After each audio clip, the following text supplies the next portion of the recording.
Bos, apa jadinya ya kalau chef dari jebolan ajang kompetisi memasak di Indonesia membuka restoran?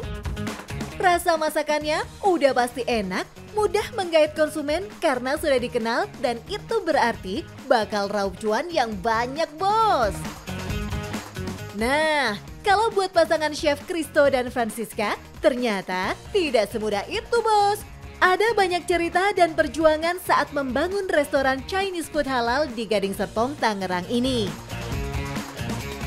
Halo bos, aku Siska. Aku Christo. Thank you ya udah mampir di dapurnya Hong Kong Bay. Hari ini kita masak General Tso Chicken Sama Hong Kong Bay Roasted. Nah, resto kita ini adalah restoran Chinese food yang modern dan tidak menjual babi dan tidak pakai minyak babi, alias no pork no lard. Penasaran kayak gimana? Langsung aja di Cuan Bos!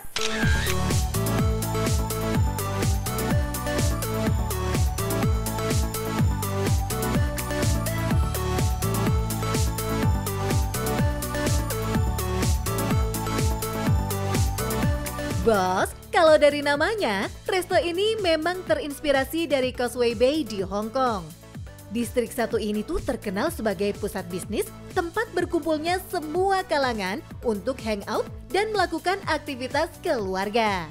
Itu juga yang ingin couplepreneur ini dapatkan di resto mereka.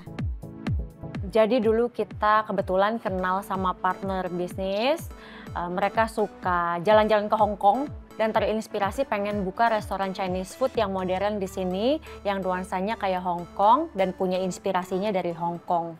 Nah kebetulan Christo kan spesialis Chinese food, nah jadinya kita garap deh. Ternyata kedua chef ini punya spesialisasi yang berbeda loh, bos. Kalau Chef Siska lebih ke western food dan makanan Indonesia, sementara Chef Christo spesialis di Chinese food. Tapi akhirnya mereka memutuskan untuk fokus di Chinese food, bos. Kalau aku sih karena aku emang basicnya kuatnya di masakan Chinese ya, jadi menurut aku ketemu partner yang emang mau buka restoran Chinese ya, aku langsung gas aja gitu. Karena kan emang aku lihat potensi untuk modern Chinese di Jabodetabek ini kan masih belum banyak ya. Kita salah satunya Yang pertama ya? Yang pionir lah di modern Chinese ini. Mereka punya strategi sendiri supaya konsep resto mereka bisa dinikmati banyak kalangan. Bahkan bisa jadi spot nongkrong juga. Makanya resto yang diusung pun sangat modern. Pengen punya resto akhirnya buka. Kenapa modern Chinese? Karena kita lihat pengen sesuatu yang lebih fresh. Biasanya kan kalau Chinese food identiknya dengan yang autentik atau misalnya yang mungkin agak vintage gitu. Jadi kita pengen, gimana kalau modern? Jadi anak muda juga bisa nongkrong. Oh iya bos, meski udah punya latar belakang yang mumpuni untuk bergerak di bisnis, tapi tetap saja loh butuh waktu buat mereka menentukan menu dan rasa yang cocok. Sering jalan bareng ya. Kita kan berempat ya untuk membangun Hong Kong Bay. Kita dulunya sering jalan bareng, sering ngobrol. Jadi kan makin lama kan makin nambah chemistry-nya gitu sih. Kalau masakan sih kita pasti ada proses research and development dulu ya untuk ngebikin menunya ini. Kurang lebih makan waktu sekitar 4 bulan sampai 5 bulan kali ya. Kita kan kalau mau bikin menu makanan itu kan nggak cuma hanya langsung masak langsung jadi gitu kan. Pasti kita akan rundingin dulu. Ini masakan ini rasanya gimana, kalau misalnya nggak cocok kita rombak lagi resepnya sampai ketemu. Perjuangan mereka nggak sia-sia. Sekarang mereka punya beragam menu dan rasa makanan Cina yang otentik. Bos, salah satu menu andalan yang ditawarkan resto ini adalah roasted duck. Olahan bebek panggang di sini punya tekstur kulit yang garing dengan dagingnya yang terasa lembut dan empuk.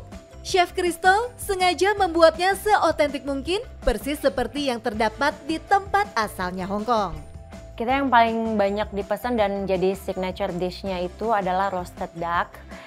Kalau di China sendiri ada yang namanya Peking duck. Nah bedanya kalau di Peking duck itu menggunakan kulit lagi ya, semacam kulit pancake atau lumpia, nanti digulung dagingnya di dalam situ. Nah kalau kita hanya roast ducknya saja, bisa dimakan bareng nasi putih dan juga nasi Hainan. Min Chuan jadi kepo sama teknik masaknya deh bos.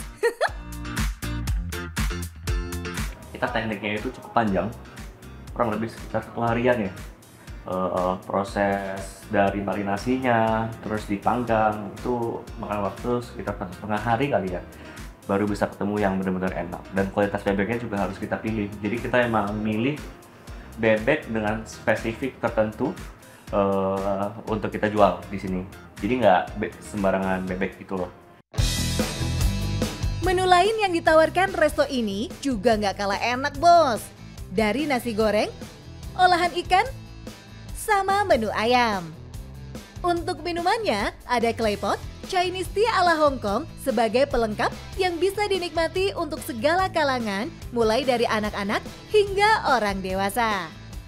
Hong Kong Bay juga menerapkan open kitchen bos, jadi pengunjung bisa melihat aktivitas chef meracik makanan. Konsep open kitchen ini memang jadi strategi yang banyak dipakai oleh pemilik bisnis restoran. Kalau ketutup agak boring ya. Jadi kan orang makan tuh sambil ngeliat aktivitas dalam dapur itu kayak gimana ya, jadi kan seru gitu. Iya. Dan harapannya juga tamu lebih percaya sih sama produk kita karena mereka bisa lihat langsung kan bagaimana kita ngolahnya. Dan juga harapannya anak-anak juga jadi lebih hati-hati waktu ngolah makanan. Oh iya bos, meski keduanya jebolan kompetisi memasak, ternyata mereka nggak pernah membawa branding tersebut saat memasarkan restonya loh. Sebenarnya kalau di awal sejujurnya aku nggak mau terlalu bawa brandingan tersebut ya, takut tamu terlalu berekspektasi terlalu tinggi, yang ada makanan yang seharusnya enak-enak aja karena ekspektasinya sudah di-set terlalu tinggi, akhirnya jadi biasa aja gitu. Cuman seiring berjalannya waktu mungkin banyak influencer yang main ke sini dan mereka taunya alumni dari kompetisi masak, akhirnya itu yang digunakan sebagai branding dan pada akhirnya aku rasa ya cukup work sih. Cuman tamu-tamu yang datang ke sini tanpa tahu punya siapa yang masak, mereka happy-happy aja dan banyak yang udah jadi pelanggan setia. Harga makanan di resto ini mulai dari 35 ribuan. Sedangkan menu yang paling mahal adalah roasted duck utuh yang mencapai 500 ribu. Min Chuan jadi kepo nih sama cuannya. Konsepnya sendiri sih oke ya gitu. Balik lagi gimana manajemen memberikan porsi yang pas, bagaimana porsi untuk gaji karyawan, gimana porsiannya untuk beli bahan baku, dan juga ngatur cash flow-nya. Jadi kalau misalnya manajemennya oke banget nih untuk ngatur keuangannya, pasti cuannya bakalan bisa lebih cuan lagi. Punya latar belakang yang sama, visi misi yang sejalan, memang jadi poin penting saat bikin bisnis bersama pasangan ya bos. Sekarang waktunya Bos Siska dan Bos Kristo kasih saran buat pelaku bisnis restoran di luar sana. Nah, gini bos, tips dari kita kalau pengen buka usaha restoran. Kalian harus pastiin rasanya itu konsisten. Betul. Dari segi makanannya. Nggak boleh kadang-kadang enak, kadang-kadang biasa aja, jadi harus konsisten. Sama harus ngejaga mood karyawan juga, supaya mereka masaknya itu dengan senang hati, ngelayani customernya juga dengan senang hati, dan nggak ada pressure. Nah, satu lagi yang paling penting ya, perhitungannya juga harus matang. Itu yang paling penting. Dan juga plan ke depannya, kapan balik modalnya juga harus matang. Yang penting, cuan bos!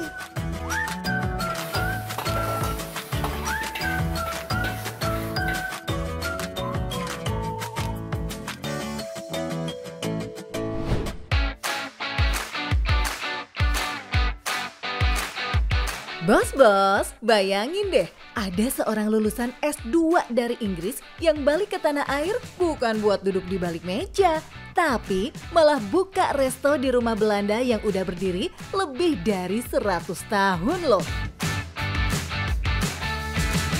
Bumi Semboja, resto Homi ini lagi viral banget di daerah Bogor, Jawa Barat. Menyajikan menu kekinian sampai menu legendaris dari resep keluarga turun-temurun loh bos. Semua disajikan cantik dengan cita rasa yang asik. Yuk bos, kita kupas habis perjalanan inspiratif sang pemilik yang sukses bawa heritage ke level yang hits dan kekinian. Halo bos, kenalin nama aku Astari, owner dari Bumi Semboja. Kalau kalian cari pengalaman makan baru di tempat unik, cobain ke Bumi Semboja. Kita rumahnya udah 107 tahun di rumah Belanda dan punya menu unik, salah satunya ini, ubi crème brûlée. Kalau misalkan kalian penasaran, tonton terus. Cuan bos!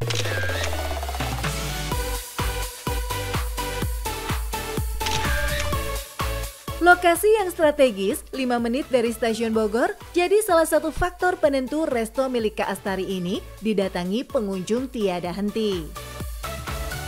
Mungkin awalnya karena rumah ini udah kosong selama 3 tahun, terus sayang ya mau dijual karena kan ini rumah penuh kenangan, keluarga besar di sini. Akhirnya karena waktu aku S2 belajar masak dan ternyata banyak yang bilang enak. Terus mama juga ada bisnis resto selama 10 tahun, jadi aku pede untuk bantu mama. Kita ubah deh resto ini jadi biar berkah, biar buka lapangan pekerjaan untuk banyak orang. Ilmu yang didapat di negeri Raja Charles justru jadi pondasi kuat dalam merintis usaha kulinernya ini bos. Mulai dari manajemen, strategi branding, sampai perhatian ke detail pelayanan dan juga sumber daya manusianya. Semua diterapin langsung di Bumi Semboja. Aku benar-benar cari karyawannya tuh yang ngeklik sama aku dan pengalamannya juga aku consider karena nggak expect waktu itu baru buka 1 minggu recruitment 1.100 yang daftar. Padahal yang diterima cuma 5, jadi benar-benar harus SDM-nya tuh kuat. Pasti ada aja ya kali-kali ngadepin SDM-nya. Terus yang kedua, karena ini kan kompleks, jadi ada agak tersembunyi ya. Nah itu juga PR tersendiri sih karena gimana ngedatengin traffic ke sini. Walau punya background S2 di bidang bisnis dan manajemen, usut punya usut, keahliannya di bidang kuliner sudah mulai terasa saat Kak Astari berjuang di negeri orang yang ternyata nggak gampang loh bos. Kalau misalkan di Inggris kan kebetulan mahal ya untuk makan minum, apalagi kan kita kemarin beasiswa, jadi kan uangnya harus dihemat-hemat. Nah makanya jadi kita harus survive-nya masak lah. Jadi aku nyoba bikin rawon juga, bikin cumi saus padang sampai sempat jualan. Tapi itu rame banget, tapi udah sekali aja cukup capek. Kini, semua pengalaman itu diolah jadi rasa dan konsep yang khas di Bumi Semboja. Dari dapur hemat ke resto hebat, dari perjuangan jadi cuan. Salut deh bos! Kalau misalkan dari semua menu yang kita banyak highlight itu di rawon sama rawon itu resep turun-temurun, kalau soto kikil juga turun-temurun, sisanya itu aku yang develop. Baru berjalan 10 bulan, usaha restonya ini viral sejagat maya loh. Kalau menurut aku ada beberapa faktor. Yang pertama, aku bikin produknya itu unik-unik karena dari yang aku pelajari selama kuliah, kita harus berinovasi sebagai pengusaha. Jadi si produknya itulah kita angkat nilai-nilai dan cerita di baliknya. Terus untuk tempatnya sendiri juga kan ini unik ya. Di Bogor kayaknya nggak ada yang resto beneran rumah nenek. Jadi dari hal itu banyak orang yang tertarik datang.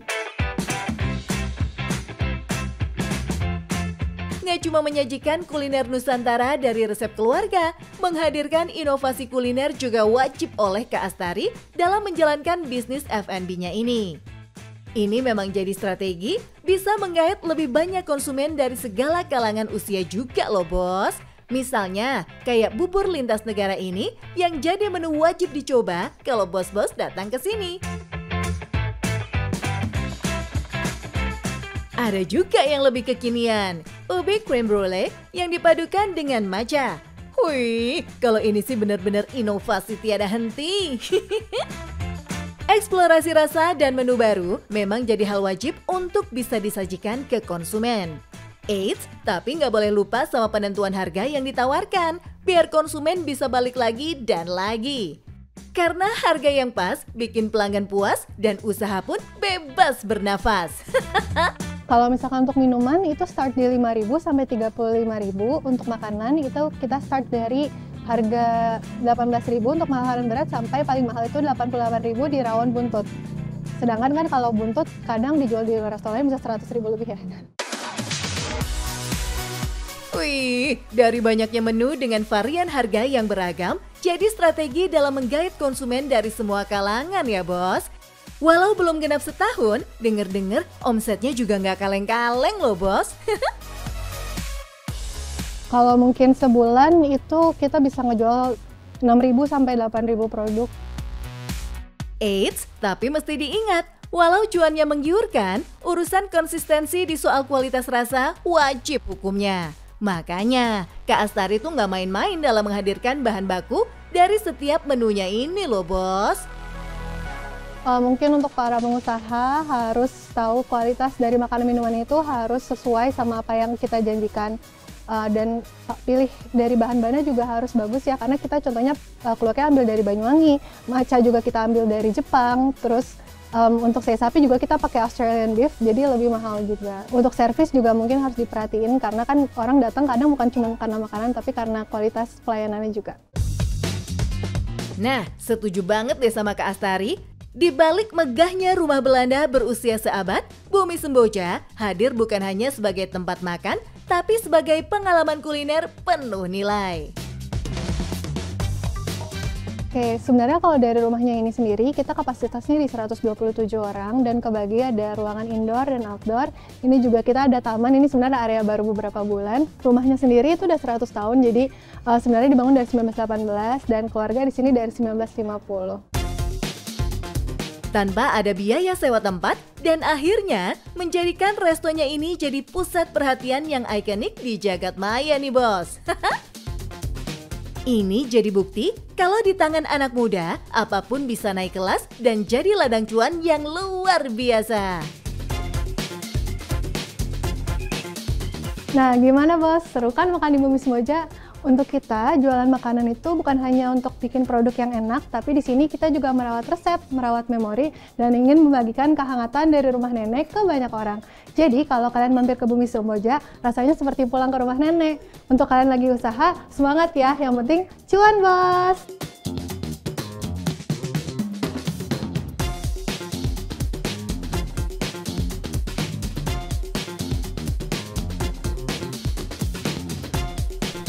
Memulai bisnis, kalau bisa jangan dengan modal gede. Karena kita nggak tahu ya, kita mau jadi sebesar apa. Dan satu, jangan menyerah. Kalau kalian udah menyerah, mau modal sebesar apapun, waktu selama apapun, tetap percuma.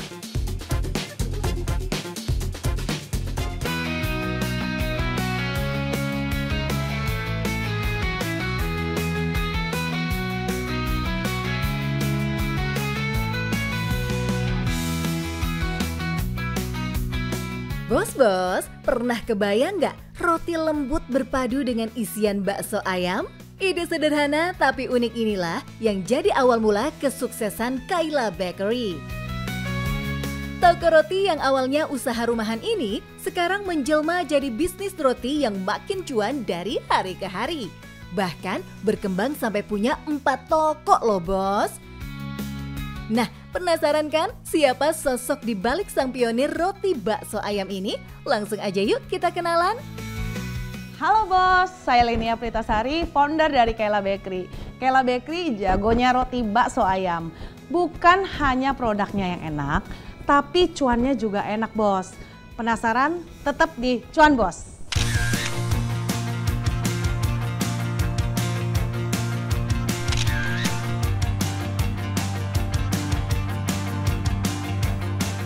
Hadir sejak tahun 2020 lalu, toko roti yang menawarkan berbagai jenis roti ini memang diawali dari tangan terampil Bu Leni sendiri loh bos. Tapi untuk merintis bisnis di bidang bakery ini, Bu Leni memang gak mau ikut-ikutan jualan roti biasa. Doi cari rasa yang unik, yang belum banyak saingan, dan langsung jadi signature produk usaha rotinya ini. Nah, saya pikir roti apa yang bisa membedakan orang di bakery-bakery lain yang punya signature yang nggak bisa di copy dan nggak bisa diambil, yaitu dengan kita punya satu resipi yang benar-benar identitasnya Kayla dan power of Kayla gitu. Jadi makanya saya meng-create roti bakso ayam. Dari ide nyeleneh, jadi bisnis cuan yang beneran jalan. Bukti kalau berani beda, hasilnya bisa luar biasa. Keren kan? Kalau kita punya hobi, biasanya kita mau orang tuh bisa merasakan apa yang kita bisa bikin. Nah, jadi saya berpikir bahwa kalau ada orang bisa cobain roti saya dengan enak, saya lebih happy gitu loh.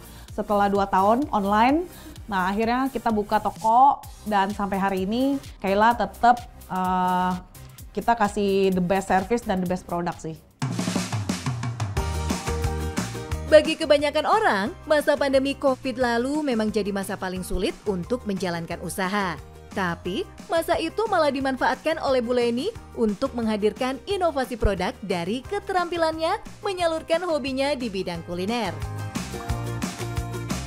Jadi di 2 tahun pertama kita online dan kita cuman nebeng di toko orang. Terus tahun ketiga kita punya official store, yang ini yang pertama.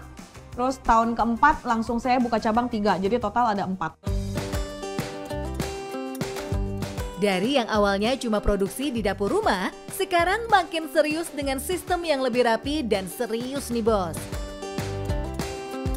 Makanya dibentuklah Central Kitchen, pusatnya produksi semua roti sebelum dikirim ke 4 toko.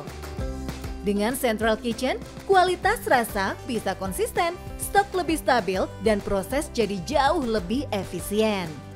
Dengan adanya Central Kitchen, saya lebih gampang untuk mengkontrol produknya, produksinya gitu loh. Jadi kalau ada sesuatu yang terjadi suatu hari, saya cuma cari di Central Kitchen. Saya nggak perlu cari di store. Central Kitchen ini jadi kunci saat bisnis mulai naik level. Karena kalau mau berkembang, sistem produksi juga harus ikut naik kelas ya bos. Ya, karena kita kalau makan roti memang harus fresh. Nggak bisa yang udah berhari-hari atau didiemin. Itu mengurangi standar kita dan kualitas rotinya juga sih. Bos, kualitas itu bukan cuma soal rasa, tapi juga soal kepercayaan. Makanya, semua produk di sini udah bersertifikat halal loh bos. Ini bukan cuma formalitas, tapi jadi nilai tambah yang bikin brand makin dipercaya. Bisnis roti rumahan tapi standar tetap harus kelas profesional. Karena kalau mau jadi besar, kepercayaan pelanggan harus dijaga dari sekarang. Nah, jadi bukan cuma roti bakso ayam aja nih, bos. Jadi ada namanya roti pandan sisir butter. Jadi ini roti dipesan hampir 150 sama 1 orang aja karena dia favorit banget sama roti ini. Dan banyak di semua cabang kita, roti ini juga lagi best seller. Bagi Bu Leni, kepuasan pelanggan itu nomor 1. Makanya, nggak cuma berhenti di roti isi bakso ayam aja, Kayla Bakery terus berinovasi. Ada roti abon, coklat lumer, sampai keju leleh yang bikin pelanggan jadi balik lagi dan lagi. Kurang lebih yang saya ingat sekarang kita ada 30 sampai 40 SKU. Iya, dan kita ada bolu, kita ada snack, kita ada kue kering, terus kita juga ada hampers, kita juga ada jajanan snack. Bahkan sampai hari ini kita ada makanan. Inovasi wajib di setiap bisnis manapun dan Kayla Bakery ngerti banget gimana caranya bikin produk baru yang selalu ditunggu-tunggu. Toko rotinya sekarang menghadirkan menu minuman seperti kopi hingga makanan berat yang jadi andalan dari menu rotinya tuh. Ini dia nasi dengan topping bakso ayamnya. Banyak yang meeting, banyak yang datang nongkrong, banyak yang duduk, terus banyak juga permintaan mereka mau makan. Jadi kadang kita kalau mau makan kita udah males ya, harus kerja cari makan gitu ya. Nah saya mempelajari behavior para customer ini dan kita berusaha kasih supaya mereka nyaman. Di bisnis kuliner, rasa emang penting. Tapi jangan lupa, harga juga jadi penentu cuan. Dengan rasa yang premium tapi harga tetap terjangkau, Kayla Bakery berhasil narik banyak pelanggan. Nah, boleh dikasih tahu dong, harga roti-rotinya ini dari berapa sampai berapa sih Bu Leni? Harganya tuh rata-rata 12.000 sampai 14.000. Strateginya simple kan bos? Enak iya, ramah di kantong juga wajib. Nah, boleh di-spill dong Bu Leni, berapa sih omsetnya? Untuk omset kita per store itu kurang lebih 2 digit. 2 digit dan roti kita hampir setiap hari sold out. Dari dapur rumah jadi bisnis roti dengan omset puluhan juta per hari, kisah Kayla Bakery ini bukti kalau ide sederhana bisa jadi luar biasa asal dibarengi tekad dan konsistensi. Dari awal bangun ini nggak sulit karena modalnya cuma kecil banget. Waktu itu saya cuma beli mixer, beli oven di rumah segala macam, dan saya sangat meminimalkan modal supaya apa yang saya bikin roti saat itu enak. Cuman memang memulai bisnis kalau bisa jangan dengan modal gede, karena kita nggak tahu ya kita mau jadi sebesar apa. Dan satu, jangan menyerah. Kalau kalian udah menyerah, mau modal sebesar apapun, waktu selama apapun, tetap percuma. Perjalanan ini juga nggak lepas dari dukungan investor yang percaya sama visi besar sang founder. Suntikan modal dan strategi yang tepat bikin ekspansi toko berjalan lancar dan kini makin siap bersaing di bisnis kuliner yang ketat. Kalau kalian butuh investor segala macam, mendingan memperbaiki bisnisnya dulu dan kalian dulu create dulu sebagusnya, sekuat-kuatnya bisnis itu dengan ownernya, baru investor itu akan lebih gampang datang. Buat kamu yang lagi rintis usaha, ingat, bisnis besar seringkali lahir dari niat kecil yang dijaga sepenuh hati. Kayla Bakery mampu menjadi inspirasi bisnis bahwa mimpi itu bisa dibentuk asal mau mulai dari rumah dan dari sekarang pastinya, Bos. Oke bos, nah menarik kan bisnis dari Kayla Bakery? Nah, setiap orang punya ide dan bisa jualan. Tapi perlu diingat, ada perjuangan dan tantangan dalam memulai suatu bisnis.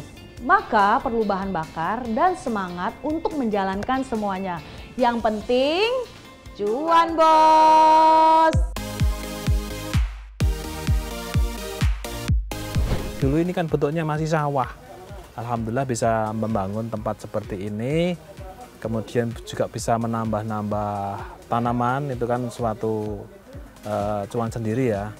Kemudian alhamdulillah juga bisa menghidupi keluarga dan bisa menyekolahkan anak sampai kuliah, alhamdulillah bisa.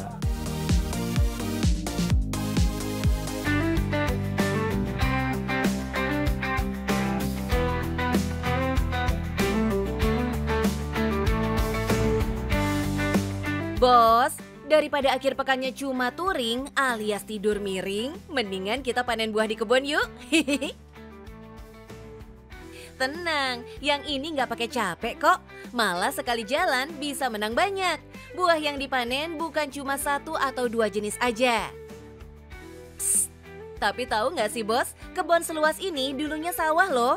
Tapi karena cuannya menjanjikan, Pak Winarno berhasil menyuap sebidang sawah menjadi pariwisata kebun atau tempat wisata petik buah.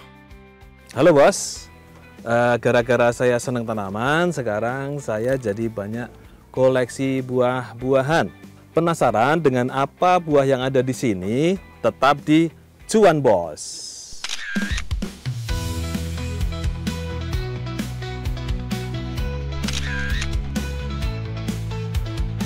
Destinasi wisata petik buah ini lokasinya berada di lereng barat Gunung Merapi.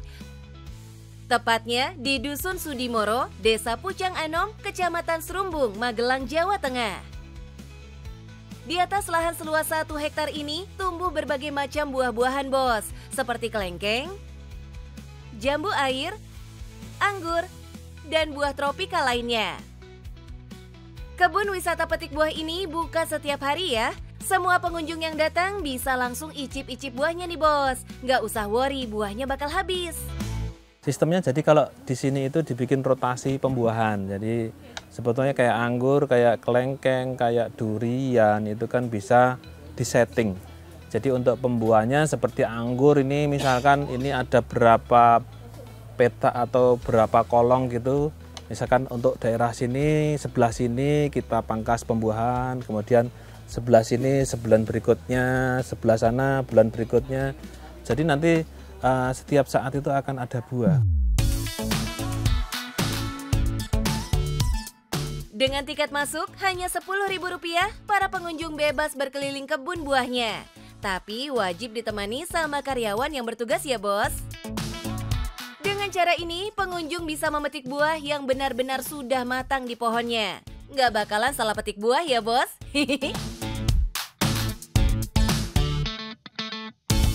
Khusus buah kelengkeng, Pak Win hanya menanam satu jenis saja, yaitu New Crystal yang rasa manisnya legit dan daging buahnya tebal.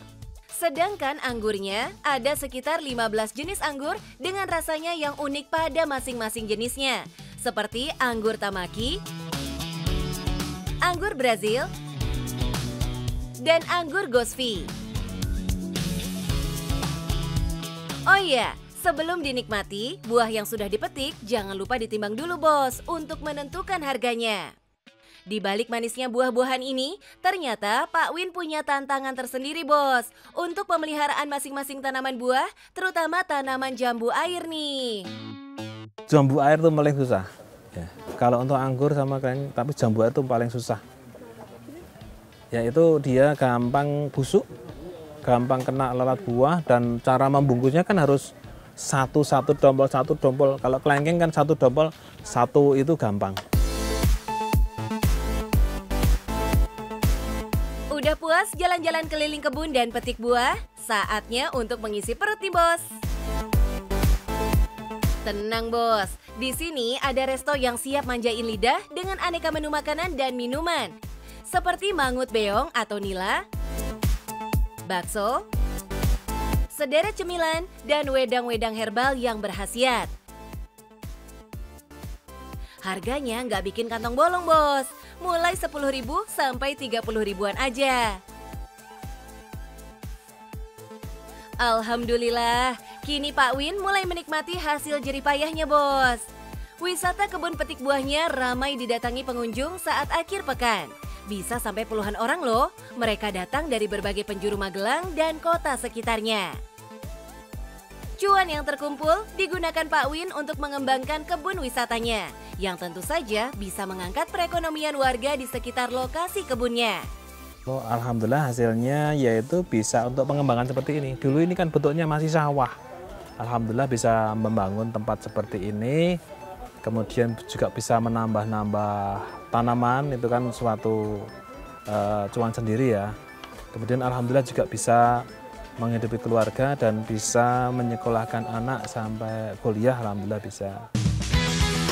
Dari pengalaman Pak Winarno, kita jadi paham ya bos, apapun usahanya, kalau kita bisa menguasai ilmunya, maka bisa jadi cuan. Sukses terus Pak Win! Nah bos, ternyata pertanian itu sangat menyenangkan bos, apalagi punya teman se-circle seperti ini. Bisa nambah teman, nambah ilmu, dan nambah cuan bos!